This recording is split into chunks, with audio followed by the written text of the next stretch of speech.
1 million believers a year disappear. You never see them again because because of their faith. They don't toe the line. They worship at a church that's not sanctioned by the government. And so they've come to this conclusion that Christians are radicals and rebels, and so they're going to arrest them and re-educate them.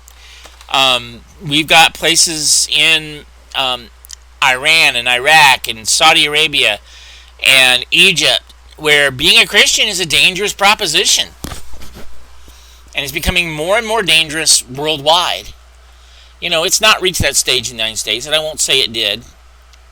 But there are places in the United States that have used the pandemic to attack Christianity, to talk about the church isn't essential, and that we can do without church. And in fact, there was one county in California that tried to ban churches doing services online.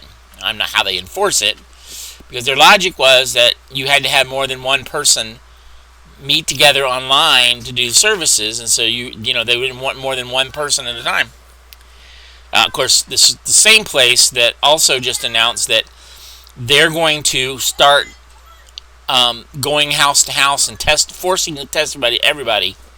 And if they find more than one person in the house, if they find somebody in the house who has the virus, they're going to remove everybody else and isolate them in that house. And then if more than one person has the virus, and they're going to put them in relocation camps. They're going to put them in relocation camps because they've been exposed. So, if you have a mom and 3 kids, and they come in, and one of the kids has got the virus, but there's only one bathroom, and you can't isolate them in the house because they don't want them to contact each other, they're going to take the kids to an isolation quarantine camp. And that's what they're talking about. Now, I realize that that's not really legal, and it's a violation of the United States Constitution, but that's what they're announcing. And I realize they're going to have a fight on their hands. I can't imagine being a parent and having the government show up and say, well, we're taking your children because one of you has the flu, one of you has the virus, and so we're taking the rest of them and we're going to put them in isolation, in quarantine, in this isolation camp, and they're not going to have contact with anybody. That's scary. But guys, we live in a time where the heat is getting hotter, and it's becoming more and more difficult to be faithful. And so I want to look at a time in Daniel's life. Now, in chapter 3, and you'll see what it says in your notes, but I want you to listen to me. Daniel chapter 3 talks about Shadrach, Meshach, and Abednego. Daniel is not in chapter 3. And the reason Daniel's not in chapter 3 is, remember, he's the mayor of the city of Babylon, the province. And in all likelihood, he wasn't where the king was when this happened. He was probably out of the country working as like an ambassador. Because remember, he was the leader. Because I guarantee you that if Daniel had been there when all this happened, he would have done the same thing Shadrach, Meshach, and Abednego did. They were 3 of the leaders of his advisors. They weren't just advisors. These were the 3 big guys. Okay, because they got promoted big time after what happened with the dream.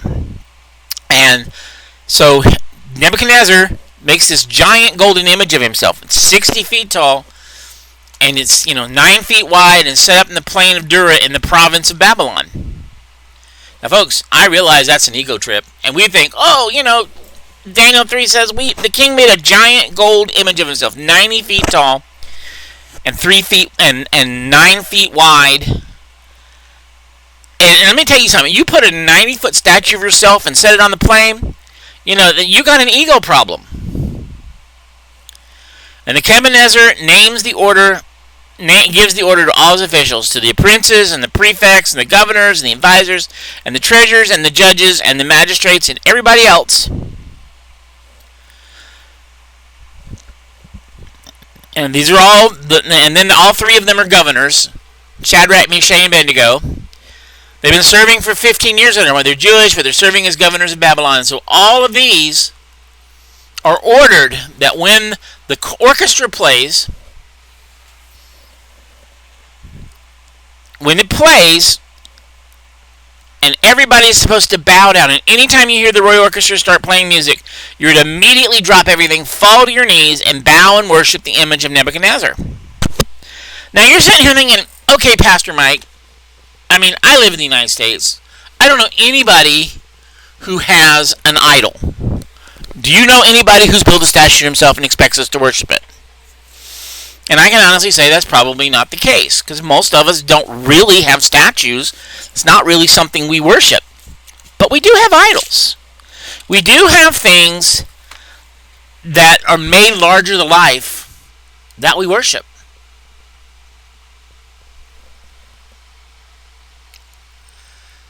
Because the reality is that we create idols larger than life, images for me to worship. Nebuchadnezzar king made an image of gold whose height was 60 cubit and width 6 cubit. And he set it up on the plain of Dura in the province of Babylon. And King Nebuchadnezzar sent word to gather up the satraps and the ministers and the governors and the counselors and the treasurers and the judges.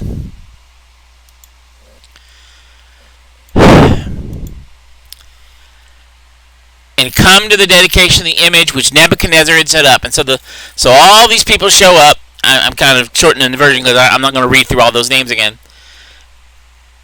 And they set it up, and they stood before the image that Nebuchadnezzar had set up, and then a herald cried aloud, "To you it is commanded, O peoples, nations, and language, that at the time you hear the sound of the horn, flute, harp, lyre, and psaltery, in symphony with all kinds of music, you shall fall down and worship the gold image that King Nebuchadnezzar has set up. And whoever does not fall down and worship shall be cast immediately into the midst of a burning fiery furnace." So at that time, all of the people heard the sound of the horn, flute, harp, lyre, and symphony with all kinds of music. All the people, nations, and languages fell down and worshipped the gold image which Nebuchadnezzar had set up in Daniel. And the idols, but the idols we have aren't statues. They're idols and images that the world wants you to worship today. Oh, we don't call them idols, we don't call them statues, but we do. We have a world that worships physical beauty. That's idolized in our culture. You know, you look around and it talks about the beautiful people. If you're not good looking, you don't matter. And what the world says is only the really sharp and sexy people matter. And we worship beauty and we worship physical beauty. And we worship sex. It's everywhere in the Western culture, even in other cultures too. Now, it's penetrating, it's taking over wealth and success and beauty. There are things that people idolize. Pleasure. We idolize pleasure, fame, power, influence, popularity. They're all images, and they're just as real. No, they're 90-foot statues on a plane, but people fall down and worship them like they are worthy of being God. So, you know, the reality is that that's one of the things we have in common with Nebuchadnezzar, is that we live in a society which expects us to fall down and worship at the feet of famous people. Don't believe me? I want you to think back over the last 2 years. When a famous person says something, everybody assumes, oh, there must be the truth. That's what's going on with our president in the United States, is famous people don't like him. And so they attack him. And then you talk about, and they say things.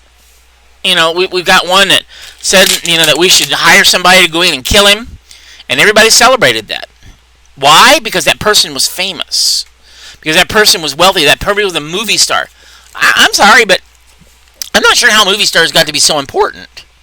Or sports stars. I mean, why else do you pay them millions of dollars to play a game? The truth is, we've turned them into idols and statues, and they're things and people that we idolize. We idolize pleasure, power, influence, popularity, and people. And so that's the first thing that we have in common. And number two, and just like it did there, I think that I'm tempted because of this, because of the way the world portrays things, that we are tempted to create a larger image of myself to wow others. We call that Facebook. Because the image, you know, the number one way people do it today is to show their image and pretend there's something they're not. I mean, if you read Facebook, everybody has a perfect marriage, perfect kids, perfect jobs, Everybody's cute and wonderful, and nothing bad ever. They never do anything wrong.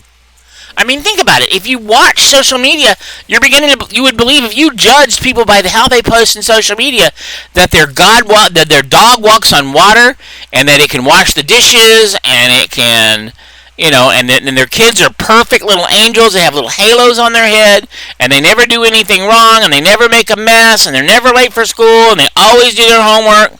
I mean, think about it. What you see on Facebook is telling you that everybody's perfect. We've turned ourselves into idols because we're tempted to pretend we're something we're not.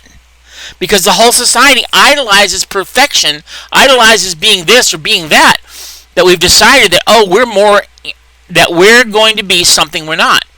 Well, here's the problem with that, guys, is Paul says, contrary to God's way of looking at it, God is more interested in your character. Listen to 1 Corinthians 3:18-23. Let no one deceive himself. If anyone among you seems to be wise in this age, let him become a fool that he may become wise. For the wisdom in this world is foolishness with God. For it is written, he catches the wise in their own craftiness. And again, the Lord knows the thoughts of the wise, that they are futile. Therefore let no one boast in men, for all things are yours, whether Paul or Apollos or Cephas, or the world or life or death, or things present or things to come, all are yours. And you are Christ, and Christ is God's. Look, guys, the reality is that the only one worthy of our worship is God himself. And if you're running around thinking you're better than you really are, and you're running around telling you how wonderful you are, and how good you are, and how perfect you are, I hate to tell you this, guys, but the reality is that we are not perfect. And we cannot portray that image on social media because we're human beings and we are sinners, and the only thing that saves us at all is because Jesus Christ died on the cross for us. I can't run around and say, me, my, I'm so great, I'm so wonderful. Look, guys, I'm going to tell you the honest truth. If you read my Facebook page, you're going to think, man, all he ever does is play Farmville. Because that's kind of what it looks like on my Facebook page. Now, part of the reason for that is I have a mother. My mother who thinks that Farmville is, that's her pastime. That's what she does for fun. So she needed help on her farm, and so she uses my YouTube account to play Farmville. She has her own account, but she has to give herself gifts to make her farm grow. So she goes on my account and gives herself gifts to her account, and she uses my sister, and my dog has it. Well, my dead dog has an account. Her dead dog has an account.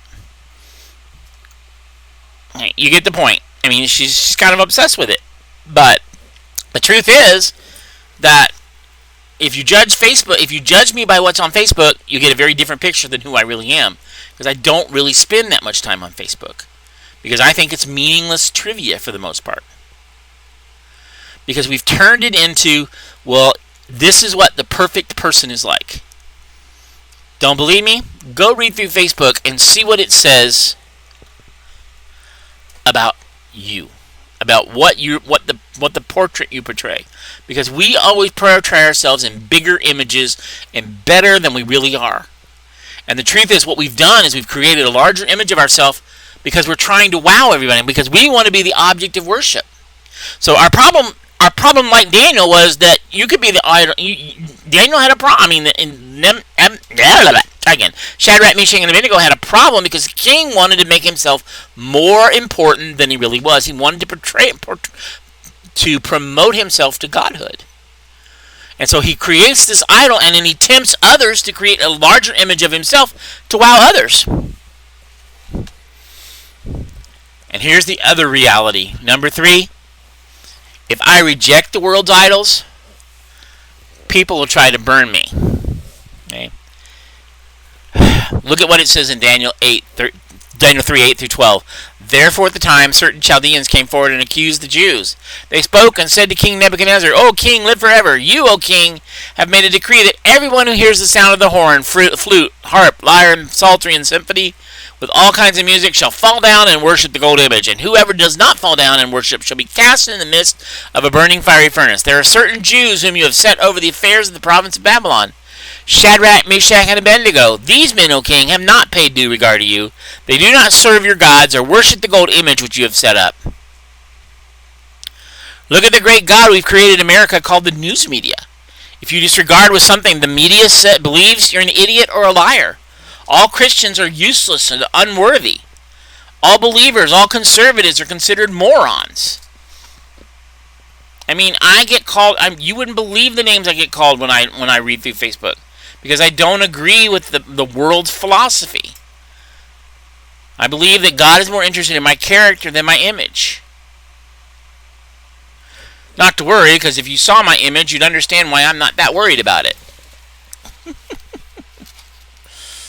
Look, guys, my avatar, he looks very different from me, because I've never been able to figure out how to make him look exactly like me.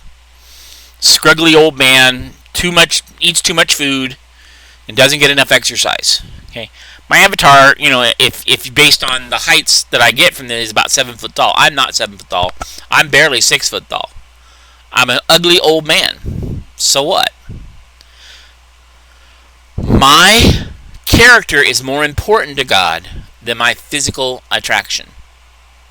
Okay? And the news media wants to portray, well, if they want you to be cut in their image. And if you disagree with them, if you go against anything they say, they'll come after you. They'll attack you. Now, I'm not big enough for them to attack me, but think about somebody like Franklin Graham. There's a man of God who loves the Lord. His organization went in and helped New York during the pandemic. Brought in Samaritan's Purse, brought in emergency tents and helped people, hospitalized people who had COVID-19, and helped take care of them and brought in extra medical help. The minute the crisis passed, you know what New York did? You get out, because we don't want Christians in our city.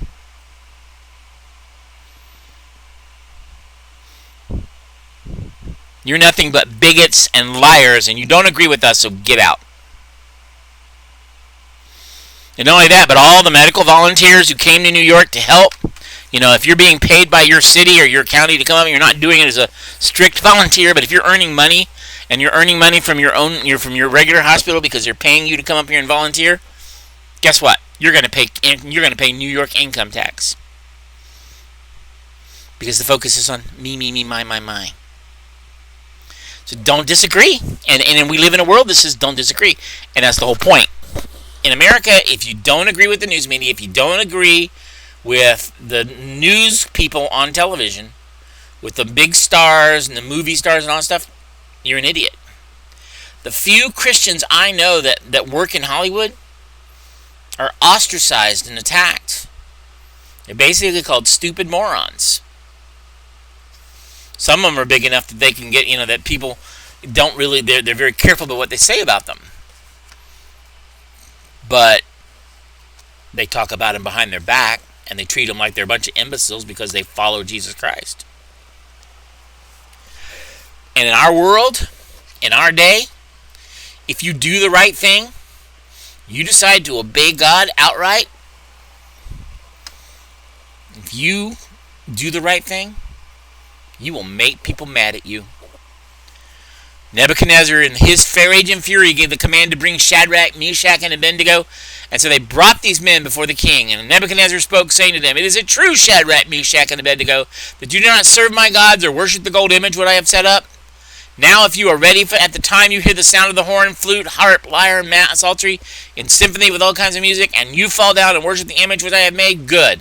But if you do not worship, you shall be cast immediately into the midst of a burning, fiery furnace. And who is the God who will be able to deliver you from my hands?" If you do the right thing, you do the honest thing, you have integrity, you show character or compassion or any other Christ-like quality, people are going to get mad at you. They're going to come after you because you're not supposed to have integrity. You're just acting that way because you think you're better than us.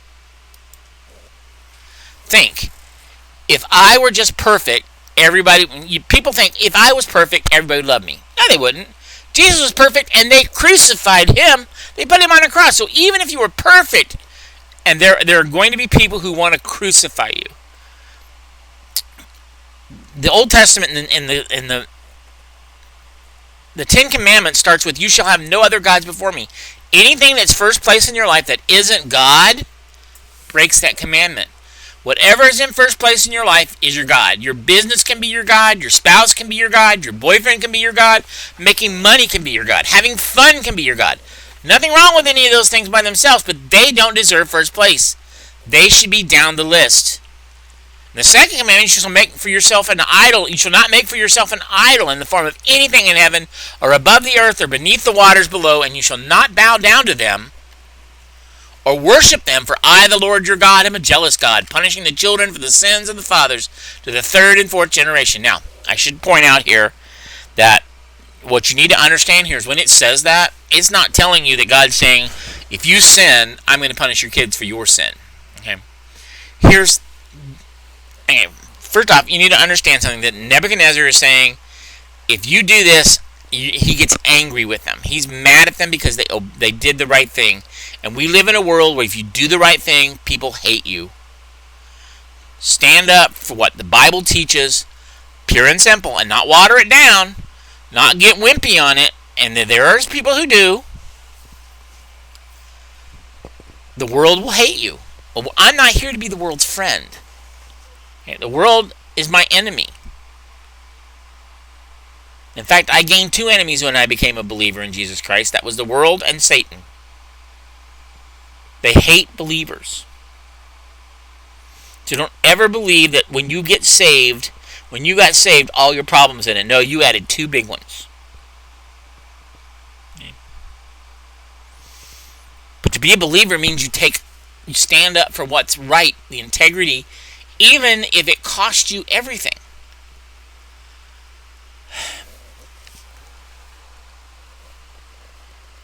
And if we take something else and put it in God's place, then we've not stood up for what's right. People are going to get angry at us because we don't worship them. I don't fall down and worship at the throne of Hollywood. I don't fall down and worship at the throne of movie stars. Okay? I'll let you in a little secret. Most movie stars that I see, and I've seen a few. I've met a couple of them actually. Because I live in South Florida, and we used to have a place called Burt Reynolds Dinner Theater, and Burt Reynolds was here, and he used to do theater. And I'm going to tell you right now, most of the famous people I met, I feel sorry for. I truly grieve for them. Because their whole world is about their fame. And their ego.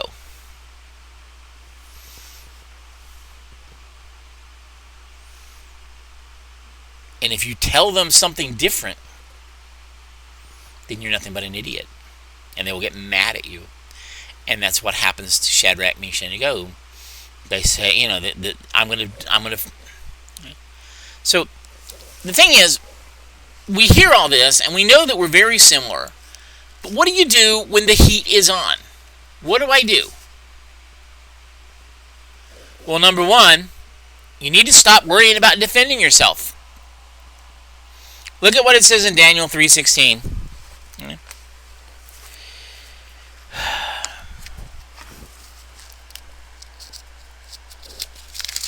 Sorry. Daniel 3:16. I'll find the verse. It's terrible. Yeah. Got to preach and forgot to turn the pages.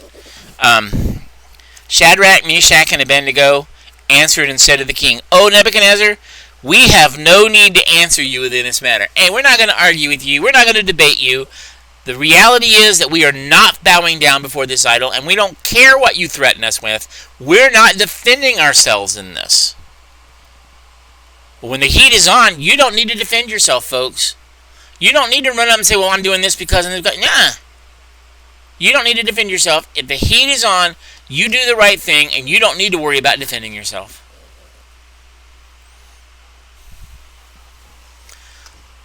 And number two, you don't need to defend yourself, and you need to remember that God has the power to save you. Look at 17. And if that is the case, our God whom we serve is able to deliver us from the burning fiery furnace, and he will deliver us from your hand, O king. So here it is. You need to remember that God can deliver you. But here's the other side to that. See, people forget this. We tend to think world. We're part of this world, and so we're alive now. Guys, not to put too fine a point on it, but remember what I say all the time? Absent from the body, present with the Lord. Shadrach, Meshach, and Abednego knew that even if they burned alive in that fiery furnace, that God was able to save them, but even if he doesn't, he still saves them.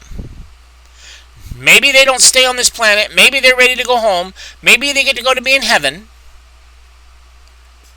But get that. You need to get that very clearly. When he says God can save me, God's already saved me. I'm redeemed.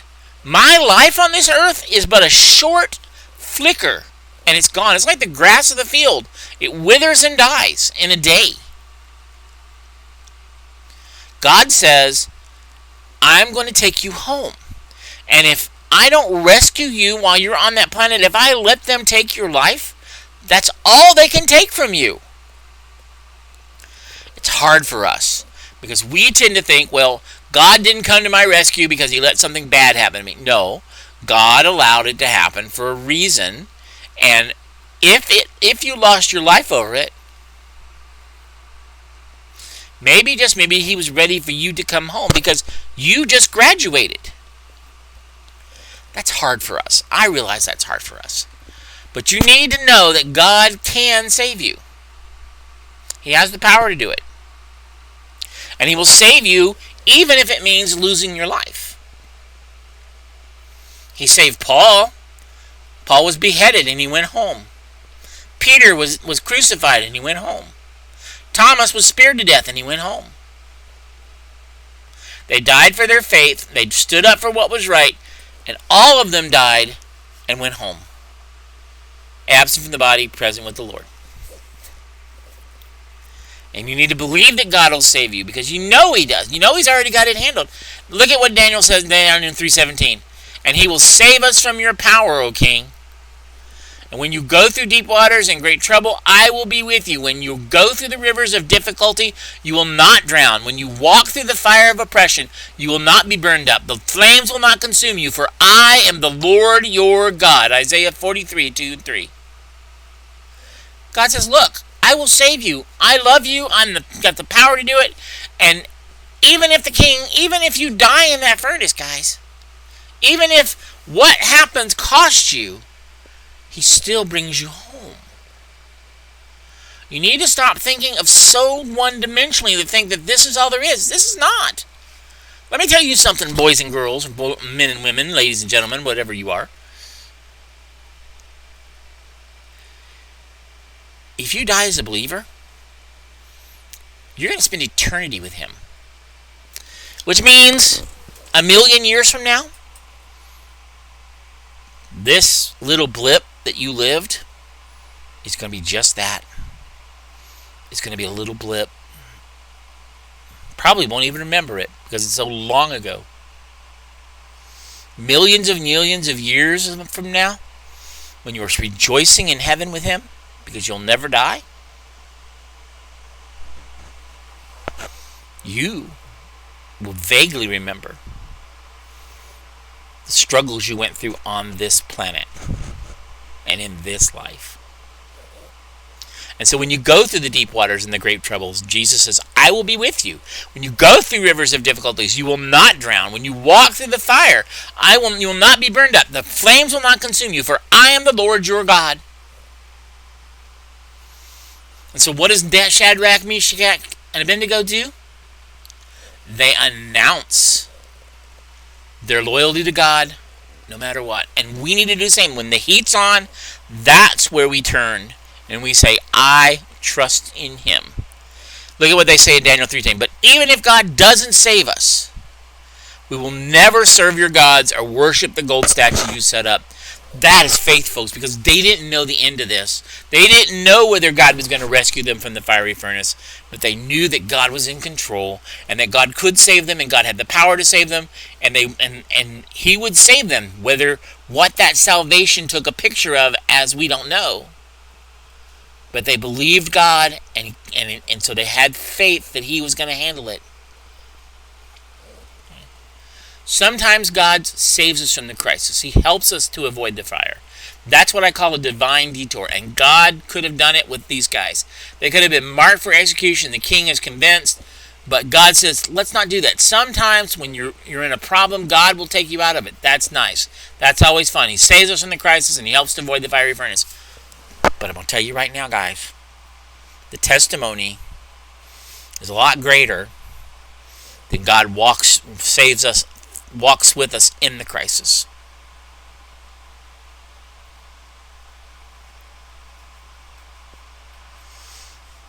Sometimes we get into a crisis and we walk through the fiery furnace. He doesn't take you away and He doesn't take you through.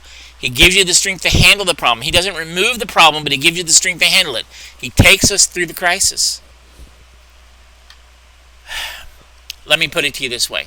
Greater testimony. You asked me. Years ago, and this has been a long time, I was working for the seminary. I was working for security, campus police, and I was patrolling an apartment complex. Now see, the testimony I could say is, well, I've had a boring day. I found out later that there was this bad guy who got loose, but he got diverted and he got arrested before he got there, and I'm so glad that God saved me from that. Okay? Or the more powerful testimony is what really happened. I'm walking through an apartment complex, minding my own business. This guy is running from the cops. He runs into the apartment complex with a 9mm in his hands. Comes around the corner and walks right into me, pushes the 9mm in my face. And God gave me grace. Because I looked down the barrel of that gun. And the funny part is, I didn't run, I didn't cry, I didn't beg for my life. You know what I did? I looked at him point blank. And God said, you can't do that. I just looked at him and says, you can't do that. And all of a sudden he started shaking. And he threw the gun down and ran away. When he ran back around the corner, he ran right into the arms of the police officers who were chasing him. K-9 unit. Apparently he tried to kidnap some woman and her kids and tried to assault her, and then he ended up, during the chase, he ran over a police officer and he tried to kill the officer and all this other stuff. This was a dangerous guy. He'd taken shots, he'd been shooting at people. So Sergeant came around the corner, there's this dumb security guard standing there looking kind of dumbfounded, trying to figure out what just happened. He looks at me and says, are you okay? Yeah. Did he try to hurt you? Well, he pointed a gun at me. What happened? Well, I told him he couldn't. You did what? I just looked at him and says, you can't do that. And what did he do? He threw the gun down on the ground and ran away. He did what? He threw the gun down and ran away. The officer picked up the gun, looked at it, was loaded. Safety was off. He could have pulled that trigger and I'd have been dead. But instead, God walked me through that crisis, and I was blissfully ignorant there was a crisis until it was over. You know why? Because the testimony that gives me is a lot better than, well, I worked one night and nothing happened and I went home. God was good. He protected me. He kept anything bad from happening to me. Hey, God walked me through a crisis. And at the time, I didn't even know it was a crisis. Because sometimes God allows the problem because He wants to use it as your testimony. Look at Corrie ten Boom. She was arrested and thrown in a German prison camp. Watched hundreds and hundreds and hundreds of people executed, gassed in gas chambers because they were Jewish. Her father died in the prison camp. Her mom died in the prison camp. Her sister died in the prison camp. She was the only member of her family who lived through that. And yet, she never lost her faith. She walked through it. God walked with her through it. Her mom and dad and her sister, they were all believers. Guess where they are? They went home. God took them out of the situation. But Corrie has a testimony and had a ministry for a long time. In fact, one of the tales she tells is one day she was walking through and she came around and she met this guy and she recognized him. He had been one of the prison guards at the concentration camp that she had been housed at. It's one of the most particularly cruel ones. And God said, go talk to him. And she walked up to him and began to talk with him, and he realized who she was. And he fell on his face and begged her forgiveness. That he had served time in prison because of his crimes during the war, and when he got out, he became a believer in prison, and he realized that he needed to make it right. And him and Corrie became friends. Because of her testimony, God walked her through the fiery furnace. And she came out the other side, and he allows a problem like that so that we have a testimony with the world around us. And then sometimes God uses crisis to save us, because we run into something and it's a lot as big as we think it's going to be. You heard the story where somebody goes in the hospital for a problem and they get there and the pain in their neck isn't the real problem. Turns out they had cancer or something far worse. Even a smaller problem is a warning sign that lets your attention to a bigger problem. And sometimes God even allows the problem because he wants to save you. He wants to get your attention. So sometimes God saves us by the crisis. 1 Peter 1, 6 and 7. In this you greatly rejoice, though now for a little while, if need be, you have been grieved by various trials, that the genuineness of your faith, being much more precious than gold that perishes, though it is tested by fire, may be found to praise, honor, and glory at the revelation of Jesus Christ.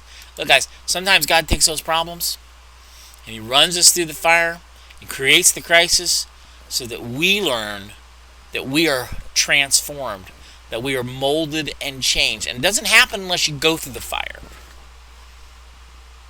My walk as a believer is so much different now after my life, after all the years I've lived in faith, than it was when I first got saved. I promise you, some of the things I've gone through when I hit my 50s and 60s, early 50s, I would have never made it through when I was 20.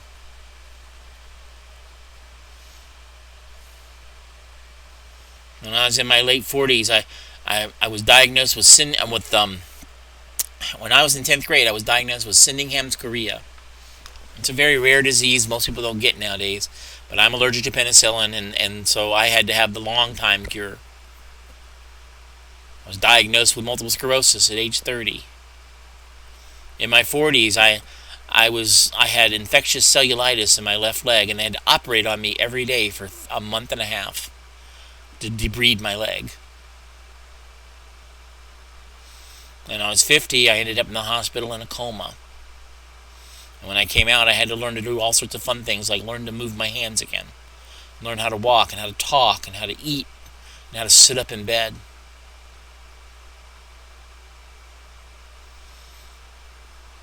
But who I am today is because of the path God has led me through. And I have learned that I can trust him entirely. So what happens when I trust God in the furnace? Well, that's the cool part. Look at what happens when you trust God in the furnace. I told you this was an amazing book. Oops, wrong way.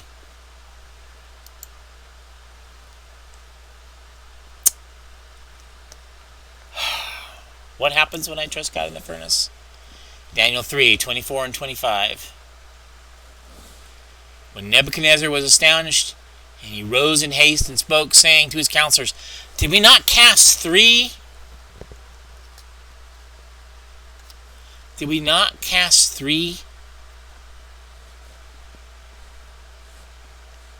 men bound to the midst of the fire?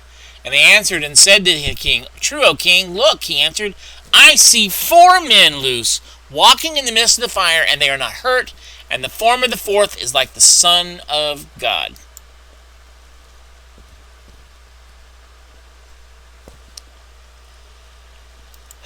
You won't be alone.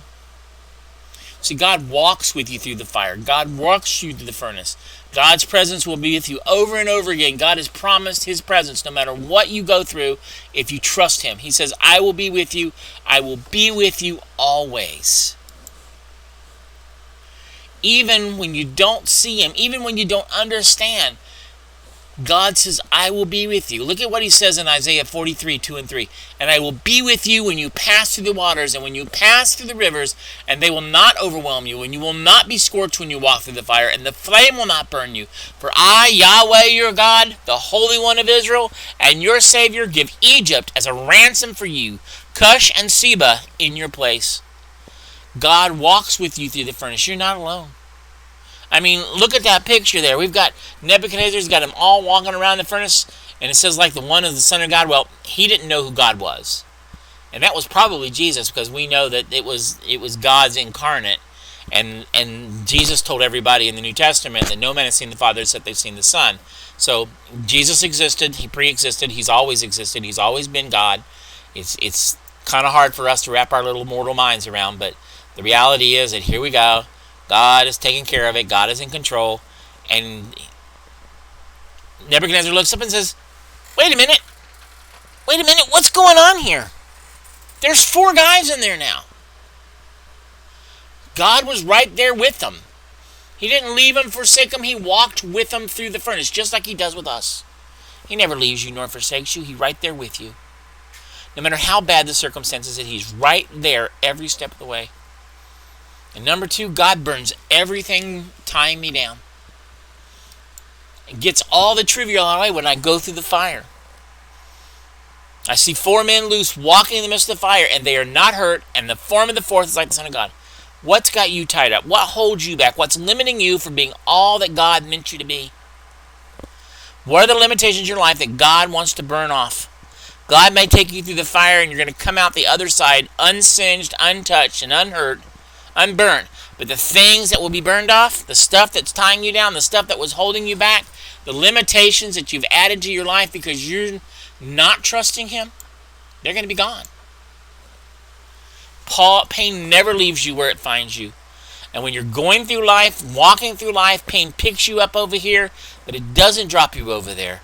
When it finishes, it drops you off over here, and you're not the same person. You're not the same man or woman, because the character you've been tested and refined and grown in the fire. And all of a sudden, you're over here. When the fire, you're immature. For the fire, you're immature. But now that you come out of the fire, you're mature. Over there, you didn't trust God at all, but you're full of doubts. And over here, now you trust him. You're full of confidence, and God has burned all the stuff out of your life that was holding you back in your faith. I have refined you, but not in the way silver is refined. Rather, I have refined you in the furnace of suffering. Isaiah 48:10. God uses our pain, uses our suffering to refine us, to transform us, to make us pure, just like gold, just like silver. God burns off everything tying me down. And then God gives you a new freedom. You let captors set foot on your neck. Then we went through the fire and water, and you led us out to freedom. Psalm 66:12. Look, guys, understand something. Sometimes when you go through the struggle, the other side is God is being freer than you were before you went in. Israel went through the furnace of the wilderness wanderings. But before they went in there, they were slaves in Egypt. One of the pharaohs tried to kill off all the men, all the boys, because there were too many of them. But they came out on the other side, a new country, refined by the fire, and transformed, and set free. Nebuchadnezzar went near the mouth of the burning fiery furnace and spoke, saying, Shadrach, Meshach, and Abednego, servants of the Most High God, come out and come here. And then Shadrach, Meshach, and Abednego came from the midst of the fire. They're free. They're no longer in the furnace. They've come out the other side. And now they can see that God protects them. You know, He makes sure you come out unharmed. Maybe not in the world's way of thinking of things. Even before Nebuchadnezzar, King Nebuchadnezzar thought up this dumb idea of making a statue in the image of himself, God already knew what was going to happen. God had already planned the outcome. He wasn't worried, because God wasn't worried. He's sovereign. These three men, Shadrach, Meshach, and Abednego, were not afraid, just like we shouldn't be. God already knew about the pandemic before it got to us. And we shouldn't be afraid of it because our God's in control.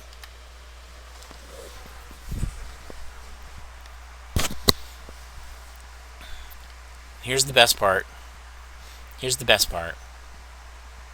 Not a hair was singed on their head, nor were their garments affected, and there was no smell of smoke or fire on them. And they were astonished. And you know what that led to? It led unbelievers to believe in God. It's a testimony. It's a witness. It will bring other believers to God. How you handle pain, how much you trust God when you're in pain, when you're there under pressure, when the heat is on in your life, will probably be the most powerful witness and your most powerful testimony in your life. You're not much of a witness when everything is going good in your life, but when you're thankful to God and you trust God implicitly and explicitly, when you're in pain, when you're under pressure, when you're in the fire, and people go, how are they doing that? How are they handling that? That is a witness. That is a testimony. And this pain can be used in your life mission. God can take the circumstances of the suffering and the struggle you've been through and use it to lead others to Jesus Christ. When I was first diagnosed with multiple sclerosis and I came out the other side, it gave me a compassion for people who were really struggling with that I never had before, because I'd walked through that and God led me out the other side to be a testimony. Listen to what Nebuchadnezzar says. This is amazing. This is a pagan king who not a couple verses ago was saying, everybody bow down to my throne, but I'm going to be the new God. And here's what he says. Blessed be the God of Shadrach, Meshach, and Abednego, who sent his angel and delivered his servants who trusted in him. And they have frustrated the king's word and yielded their bodies so they should not serve or worship any god except their own God. Therefore, I decree that any people, nation, or language which speaks anything amiss against the God of Shadrach, Meshach, and Abednego shall be cut in pieces, and their houses shall be made an ash heap, because there is no other God who can deliver like this. There is no God who can save except the real God. God used the circumstances to bring Nebuchadnezzar to the realization that there was one true God, and his name was Yahweh. And finally, God will reward my faith. Oh, maybe not in heaven. Maybe not on this planet. But when you walk through it, you know, and for Shadrach, Meshach, and Abednego, they promoted him in the province of Babylon, moved him up. But God will reward your faith in heaven. It may not happen on this planet. Your faith, people may not see you getting rewarded.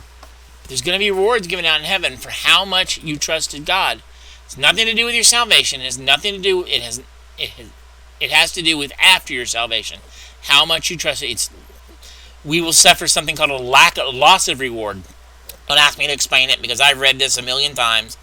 And I know too many theologians, they don't have a clue. So I'm just going to be dumb and read it what it says. 1 Corinthians 3, 10 through 17. According to the grace of God, which is given to me, as a wise master builder, I have laid the foundation. Another builds on it, but let each one take heed how he builds in it. For no other foundation can anyone lay that which is laid, which is Jesus Christ. Now if anyone builds on this foundation with gold, silver, precious stone, wood, hay, or straw, each one's work will become clear, for the day will declare it, because it will be revealed by fire, and the fire shall test each one's work of what sort it is. And anyone's work which is built on it endures, he will receive a reward. If anyone's work is burned, he will suffer loss, but he himself will be saved, yet as through fire. Do you not know? Stop that. Did you not know that you are the temple of God, and that the Spirit of God dwells in you? If anyone defiles the temple of God, God will destroy him, for the temple of God is holy, which temple you are. Okay?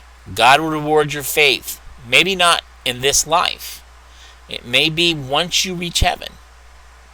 But you will be rewarded because you will build a foundation of gold and silver with your faith.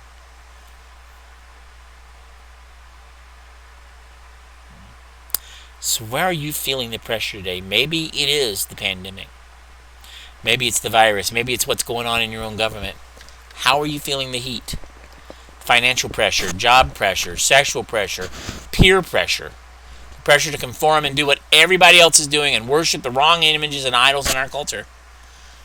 Where are you feeling the heat? I want to challenge you to pass this test the way these three guys did. To trust God to walk you through the fire and come out on the other side knowing that He's already got it taken care of. Because guys, when the heat is on, our Lord and Savior is in control. And you can say all you want. And you can think all you want. But if the truth be known, our God has got it taken care of. And you don't need to do anything other than trust Him. Let's close in prayer. Father, thank you for your Son, for His life, death, and resurrection. Thank you for reminding us that it is through salvation, through Him alone, that we have any hope. That our hope is built on Him and nothing less. Lord, as we walk through this earth, as we walk through the struggles and the trials that we know we were promised we will experience, we also know that our God lives, and our Christ is risen, and He lives. And because you are alive, and because you are who you say you are, you're more than enough. You're more than powerful enough to rescue us. But we know that salvation is not necessarily salvation for this life. So help us as we gain trust and learn to depend and grow in you, so that we might someday be the men and women that you've grown us, that you desire us to be. Father, we want to be godly men and women. That's what we really want. As we face the struggles and the trials that we're going through right now, don't let us focus on the bad things that are happening. Instead, help us to see that your salvation is all that really matters. In your most precious Son's name,